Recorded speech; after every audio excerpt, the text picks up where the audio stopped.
Now joining us on the guest line, the UFC's #1 ranked welterweight contender, and according to almost everyone in the MMA world and beyond, not named Tyron Woodley, a really damn good guy too. Stephen Wonderboy Thompson is with us, WB as Ray Longo calls him. What's up, man? What's up, my brother? How you doing? We're doing well, man. Thank you for the time. I know you've been making the media rounds over the last 36 hours or so. We'll get to this rematch with Tyron Woodley, but the Clemson Tigers won college football's national championship game last night. So we know you're the proud South Carolina native. And as we remind you every time you're on this show, Kenny Florian, of course, married into a South Carolina family. So, I mean, did you grow up Tigers, Gamecocks? Seems like everybody in South Carolina is celebrating, though, today.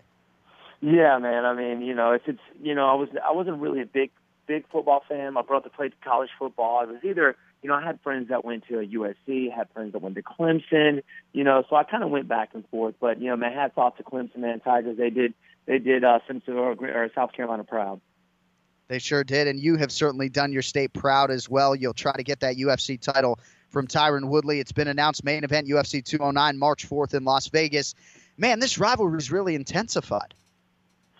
Yeah, man. I mean, of course, after the last fight, he even said we had some unfinished business. But as the days went on and the months went on, he started talking about everybody else but me.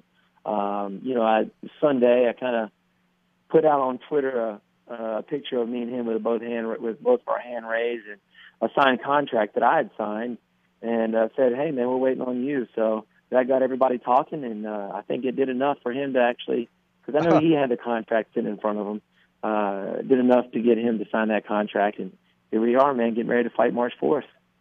Stephen, how did you see that fight? How did you score it, round by round? Well, I know for a fact he won the first and the fourth round. I felt I won the second, third, and the fifth round. The 10-8, obviously, in the fourth, and ended up knocking me down twice, had me in a deep guillotine that I ended up getting out and finished, I think, a minute 30 on top throwing punches, and even did enough to where I helped him up that fourth round. But you know what? A draw is a draw, and it definitely wasn't me. I didn't throw a whole lot of things I should have out there. A little hesitant, and something that we're definitely working on. As we go into this March 4th fight. So you're going to see a different Stephen Wonderboy Thompson. That's how I scored the fight. I saw the fight in the same way. I thought it was a draw, and I saw those rounds the same way. But what do you need to do in this fight? What's going to be the difference in your approach? I know you said you didn't pull the trigger as much as you'd like, but what specifically do you need to do against someone like Tyron to make sure you get the win? Well, he's a big 170. The last time I fought him, I was walking around about 182. Cut the weight. Only when I rehydrated, I only got back up to 178. So I was definitely too small out there, especially with a big guy like him. So walking around heavier, even though it'll be a more dramatic cut, but I know I can do it. So walking around a little bit heavier, and just like I said, just letting the trigger go, man. Just let my hands go. I was a little hesitant out there. Didn't throw the kicks, the angles, working the angles that I normally do. I don't know if it was the fact that it was the biggest card in UFC history, and it was a title fight, and I don't know what it was. Don't let it make excuses. I did what I did, and I know I can. I'm a better fighter than what you guys saw me on the 5th. So UFC 205. But brought some really good guys in. I'm more confident going into this fight. I know what he's capable of. I know he's a strong wrestler. He's got a mean right hand. Obviously, he hit me with. So I've got to watch out for that. He's not the type of guy that actually makes dramatic changes in his camps. Mm-hmm. So I think he's going to be a little bit more aggressive this fight. But other than that, pretty much the same. Are you happy with this kind of turnaround, Stephen? I am, man. I mean, I don't mind it at all. I'm all healed up. I've been training since early December when I got the contract and signed it.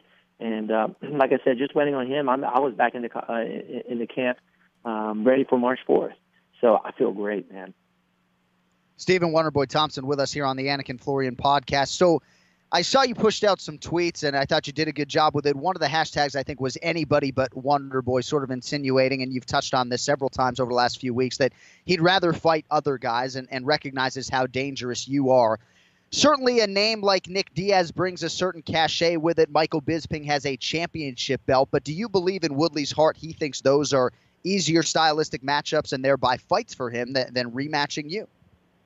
Well, I think he's just looking for the money fight, to be honest with you. I mean, I know he's a champion, and I think he knows that it wasn't really the best Stephen Wonderboy Thompson the last fight, and it seemed to me like he was talking about everybody else but me. That's why I kind of put that tweet out there last Sunday. Got everybody, talking about us again, and it was just enough to get him to sign that bout agreement again. But I don't know. I don't think he thinks it's an easier fight. I just think he's looking for a big money fight. So if it was me as a champion, I wouldn't want to ride on anybody else's coattails to make it a money fight. Man, work hard, knock some people out, and you be the money fight. It seems like you've really struck a nerve with him, and I'm not sure if this rivalry has sort of intensified beyond what you thought it could be when you first signed the bout agreement to fight him back at UFC 205. On his podcast, The Morning Wood Show, here's a quote: "From this point forward, I'm going to commit to taking this dude out in the most embarrassing and worst fashion. This is a new fight, so he's trying to put the other one in the rearview mirror. The most important fight of my life, not only to just continue to be the champion and to keep my belt. I can't allow myself to lose to him and what he stands for and what his fans stand for and this overly entitled group of individuals who are in mixed martial arts." So most who know you think that really flies in the face of the truth. Why do you think he's gone down this path, and what do you think is the sort of root or genesis of his comments? Well, to be honest with you, I don't get to where he feels like I'm entitled. I didn't beg for this fight. They gave me the contract. Early December, I just got the contract. I signed it. Didn't ask for any more money. Just signed the contract, sent it back. You know what I mean? If anybody's entitled, he is. He feels he's entitled for these other bigger money fights or whatnot. I just don't get it. I don't get where he feels like there's not an entitled bone in my body. So I don't understand where he's coming from, man. But it definitely struck a nerve with him, and I've gotten under his skin, which I don't mind that at all. There he is, Stephen Wonderboy Thompson, once again challenging Tyron Woodley for the UFC Welterweight Championship. That's your headliner, UFC 209.